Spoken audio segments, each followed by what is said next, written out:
잠언 27장은 친구에 관한 말씀을 전합니다.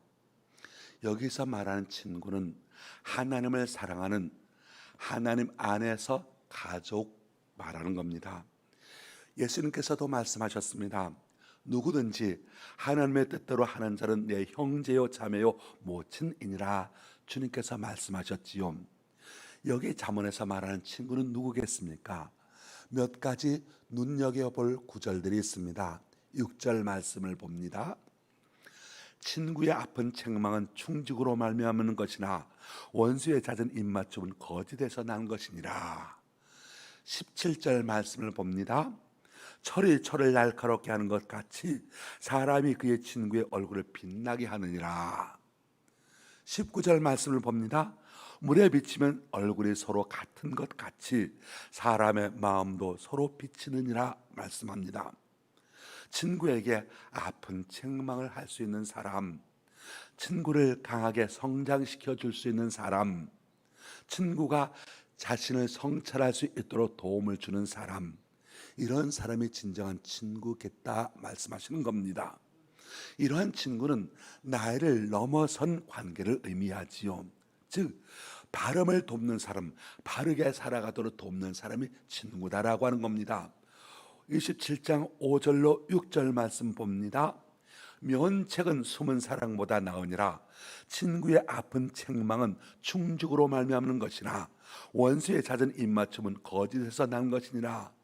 면책은 숨은 사랑보다 나으니라라고 하는 5절 말씀, 여기서 면책이라고 하는 건 솔직한 말로 잘못을 지적하고 책망하는 것을 말하고, 숨은 사랑이라고 하는 것은 책망이나 충고와 같은 것 하지 않는 것을 말합니다. 면책이 숨은 사랑보다 낫다. 이 말은 무슨 말이냐면, 친구가 불나방처럼 잘못된 길로 가려고 할 때 어떻게 반응해야 되느냐 하는 것을 말해주는 것이죠. 정상적이라면 어떤 방식으로든지 그것을 막아줄 겁니다. 때로는 혼내서라도 멈추게 할 겁니다. 그래서 잠언 기자는 말합니다. 6절, 친구의 아픈 책망은 충직으로 말미암는 것이나 원수의 잦은 입맞춤은 거짓에서 난 것이니라. 사실 누군가로부터 어떤 일에 지적을 받고 충고를 듣는다는 건 그리 유쾌하지 않는 것일 것입니다. 그래서 말씀에 친구의 아픈 책망이라고 표현하고 있는 것이지요. 그런데 그것이 충직으로 말미암는 것이다. 이런 충직한 친구가 있느냐는 것입니다. 많은 경우 비록 친구라 할지라도 책망을 달갑게 수용하기는 쉽지가 않습니다. 어떤 사람들은 친구의 충고를 감사하게 여기기도 하겠지만, 많은 사람들은 친구의 충고를 불편하게 여기기도 하게 될 것입니다. 그런데 진정한 친구는 누구냐? 성장을 돕는 사람이라고 하는 것이지요. 그래서 17절 말씀이 그겁니다.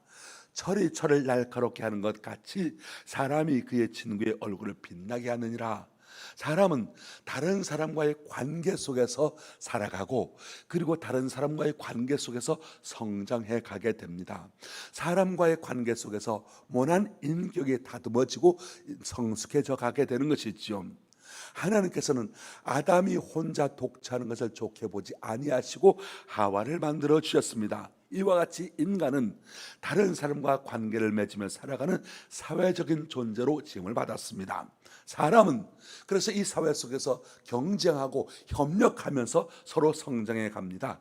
그러다 보니까 경쟁한다, 이건 나쁜 것이 아니고 거기서 생겨난 스트레스, 그것이 꼭 나쁜 것만은 아니다라고 하는 것이지요. 선한 경쟁이 있습니다. 선한 스트레스, 서로에게 선한 자극을 주고 더 나은 방향으로 나아가는 선의의 경쟁도 있습니다. 이러한 경쟁은 아름답고 모두에게 유익이 됩니다. 마라톤 선수가 그렇습니다. 혼자 뛸 때보다 여러 선수와 함께 뛸 때 더 좋은 기록을 내게 되는 것도 선의 경쟁이 있기 때문이라는 것이죠. 우리 인간은 협력을 통하여 성장해 갑니다.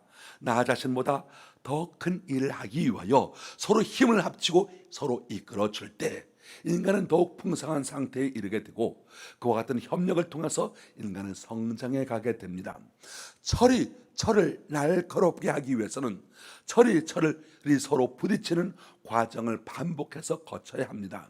이것은 믿음의 공동체 안에서 성도들이 서로 지속적이고 직접적인 상호관계 가운데 서로가 서로를 주님 닮아가도록, 예수님 바라보며 살아가도록 그렇게 돕는 것을 의미합니다. 그래서 우리는 우리가 속한 이 공동체 안에서 나를 빛나게 해줄 믿음의 친구들을 찾고 만나고 교제해야 합니다. 내 믿음을 떨어뜨리는 사람을 친구로 살아가지 말고 나를 믿음의 사람으로 주님 바라보면서 주님 안에서 살아가도록 하는 그런 협력자, 나도 다른 사람들 빛나게 해주는 사람이 되도록 그렇게 힘쓰는 사람이 되시기를 예수님의 이름으로 축원합니다.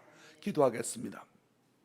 하나님 아버지, 오늘도 우리를 깨워주시고 고요한 새벽 시간에 주님 앞으로 나오게 하시니 감사합니다. 우리에게 준 말씀들을 기억합니다. 여호와가 너를 항상 인도하여 메마른 곳에서도 내 영혼을 만족하게 하며 내 뼈를 견고하게 하리니 너는 물된 동산 같겠고 물이 끓어지지 아니하는 샘 같을 것이라 라고 말씀하셨사온데, 우리가 이 세상에 파놓은 헛된 웅덩이에 빠지지 않게 하여 주옵시고 생명의 근원 되신 주님께 우리의 영혼을 뿌리 깊이 내림으로 물된 동산과 같은 축복을 누리게 하여 주옵시고 서로가 서로에게 그렇게 주님 마음으로 살아갈 수 있도록, 주님 바라보며 살아갈 수 있도록 권고하고 바로잡을 수 있는 믿음의 동지가 되게 하여 주옵소서. 시냇가에 심은 나무가 철을 따라 열매를 맺으며 그 잎사귀가 마르지 아니함 같다고 하신 말씀처럼 오늘 우리의 삶에도 그러한 형통의 축복이 이어지게 하여 주옵소서. 우리의 겉사람은 이 무더위에 피곤해진 날날지라도 우리의 속사람은 성령 안에서 날마다 새로워져 가게 하여 주옵소서.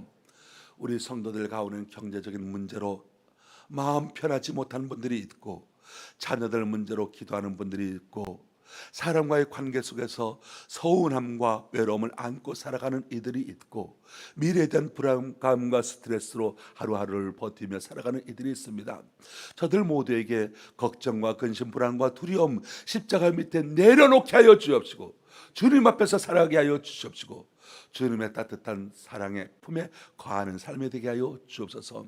그래서 세상에 줄 수 없는 하늘의 평안과 진정한 자유를 누리며 살게 하여 주옵시고 차가운 현실 앞에서 낙심하지 않도록 능력의 오른손으로 붙들어 주시옵시고 하나님을 신뢰하며 다시금 일어설 수 있도록 용기를 허락하여 주옵소서. 한반도를 둘러싼 안보의 위협 속에서 이 나라를 지키는 국군 장병들을 보여 주옵시고 분단된 이 민족이 하나님의 때 복음의 안에서 하나 되는 통일의 그날이 속히 오게 하여 주옵소서. 오늘 우리 입에서 나오는 모든 말들이 생명을 살리는 말이 되게 하여 주옵시고 불평의 말보다는 감사의 말이 되게 하여 주옵시고 비난의 말보다는 격려의 말이 되게 하여 주옵시고 진리를 말하되 사랑으로 말하게 하여 주옵시고 자기 의를 드러내기보다는 주님의 사랑을 나타내게 하여 주옵소서. 오늘 우리가 있는 곳마다 주님의 생명이 흘러가게 하여 주옵시고 용기를, 위로를 전하는 축복의 입술들이 되게 하여 주옵소서. 오늘도 이웃을 돌보는 일에 헌신하는 분들을 위하여 기도합니다. 요양보호사로 일하시는 분들, 간병인으로, 돌봄 노동자로, 장애인 시설과 여러 복지기관에서 일하는 사람들의 헌신을 기억하여 주시옵시고 저들의 귀한 수고가 사회 속에서 인정받게 하여 주옵시고 육체적인 필요와 정서적인 소진 가운데 있는 모든 이들이 새 힘을 얻게 하여 주옵시고 한 영혼의 존엄을 지키는 아름다운 사명을 주님께서 주신 자긍심과 보람으로 그 일들을 잘 감당하게 하여 주옵소서. 오늘도 우리 사랑하는 모든 성도들이 주님의 말씀 속에서 생명의 단비를 누리는 삶이 되게 하여 주시옵시길 원하며 우리 주님 예수님의 이름으로 기도합니다. 아멘. 하늘에 계신 우리 아버지여, 이름이 거룩히 여김을 받으시오며 나라의 마옵시며 뜻이 하늘에서 이루어지는 것 같이 땅에서도 이루어지이다. 오늘날 우리에게 일용할 양식을 주옵시고 우리가 우리에게 죄 지은 자를 사하여 준 것 같이 우리 죄를 사하여 주옵시고 우리를 시험에 들게 하지 마옵시며 다만 악에서 구하옵소서. 나라와 권세와 영광이 아버지께 영원히 쌓나이다. 아멘.